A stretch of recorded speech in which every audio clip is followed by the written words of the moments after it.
everyone, welcome back to my channel. My name is Erica. We are on block number 4 of our Sew Quilty Sew and Stitch Along.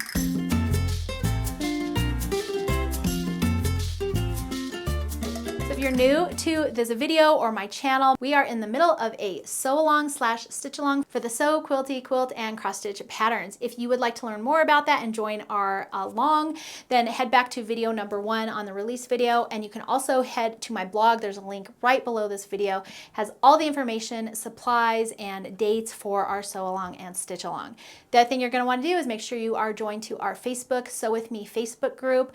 That one has everybody posting all their progress pics. We're having so much fun in there, and at the end of the sew along, I will be posting some winners there. I have a few little fun bundles to send out to you guys for participating. All right, let's take a look at block number 4. So block number 4 is this cute little iron block. And I went ahead and did like a vintage looking iron because I feel like my Laura Star has that vintage vibe to it. And I was trying to kind of go for that vibe in this.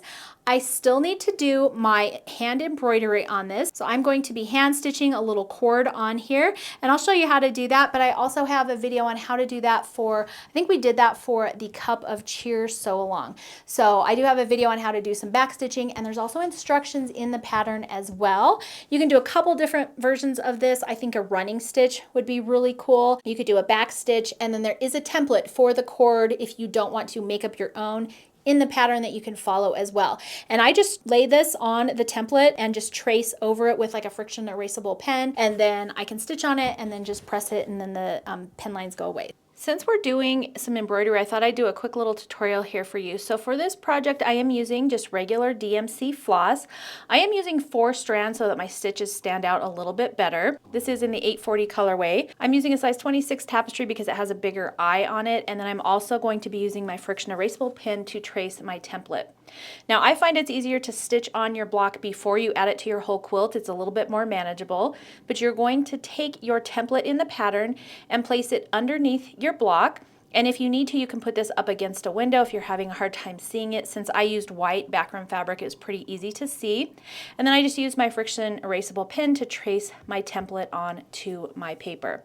Like I mentioned, I used 4 strands of embroidery floss. You can either secure it using the loop method, which is described in the pattern, or you can do just a knot on the back. Since my knot is buried behind that darker fabric, I just went ahead and did a knot to secure it. And then from there, I'm doing a running stitch. You could also do a back stitch. The only thing I want to point out here is that as I was going, I did loosen those stitches so that my fabric wasn't puckering. So I just made sure that my stitches were nice and even. And then I started stitching right along my drawn line. And you can use the template, or you can also make your own line if you prefer. I just wanted to give you something to go by. And then from there, I just do my best to create even spaced stitches right all along that line. And it doesn't have to be perfect. This is hand stitching, and I think it adds a really nice vintage touch to the quilt. And then I do hold that other thread, as you can see here, while I'm pulling the new stitches through, just to make sure I'm not putting any pressure on that. You don't want any puckering where that fabric is. So just be careful to make sure that your stitches are nice and even, and then just stitch right along that line using your preferred embroidery stitch. It's really easy, and it's nice to add a little bit of a handmade touch to your quilted projects.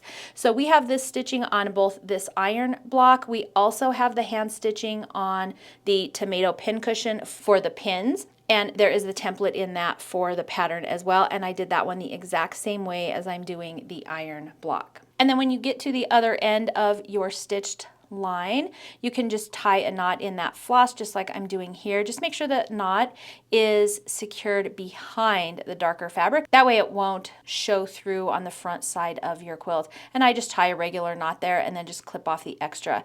And when I go to baste my quilt, I do make sure that that little tail is secured behind the blue fabric. And that's it. The other thing I recommend here is that you just press that block when you're all done. It'll help ease some of the tension on that floss as well, and just make your block nice and flat. So here it is. It's super cute. This one is going on one of our finished cake stand blocks. So as soon as you're done sewing this, you can grab one of those finished cake stands. You can thank me later for having you make those first, and then just sew it right on, and you'll be all nice and done. The other thing I want to mention is, as you can see here, there's some little pieces on this one. So as always, like I mentioned with the other ones. Please pre-starch or use some Mary Ellen's Best Press on your blocks. That's really going to help keep things accurate. And then you're also going to just want to be careful with your 1/4 inch seam. I did everything with like a scant 1/4 inch seam to give myself a little bit of wiggle room. But as long as you're sewing nice and straight, then these little pegs right here, or plug, what do you call those? I don't know. Little plugs for your iron will be nice and accurate. And by the way, if they're not perfect, it's okay. I've been told by friends and family, if you can't see it from a galloping horse, don't worry about it. So if it's gonna bug you though, then. So here is my little finished iron block. Let's go ahead and take a look at the Stitchy version. So here's the Stitchy version of our iron, and this one is so cute, and I just, like I said, used DMC floss. You can use anything that you like. I chose DMC floss for the pattern because it's just really easy to get a hold of. It's fairly inexpensive, but you can of course use any floss that you love. Now this one does have that little accent line down the middle, so you're just going to want to make sure that you chose 2 colors that are fairly easy to see, like accent each other. Otherwise that little stitch line will get lost, but that's really it. It's super easy and fast, and if you've already pre-stitched all of your cake stands, this block should take you no time at all. I did mine in an evening while I was watching some TV. So that's it for block number 4, our pressing block. I hope you guys enjoyed this one. If you have any comments or questions, leave them below. If you need more information, you can also head over to my blog, and don't forget to post your progress pics in our Sew With Me group. And if you're posting on Instagram, make sure to tag me at Erica Arndt so I can see what you're doing there as well. That's going to be it for today's video. Thanks for joining me, and I will see you next week for block number 5. So that's it for block number 4, our ironing block. Pressing block, I should say that. So if you're just popping onto this video and you don't know what's going on, go back. I will link it right here. Check out the initial launch video for our Sew Quilty Quilt and Stitch Along. Did I say that right? For the Sew Quilty Quilt and Cross Stitch Pen. Hi everyone, welcome back to my channel. My name is Erica. We are on block number 4 of our Sew With Me, Sew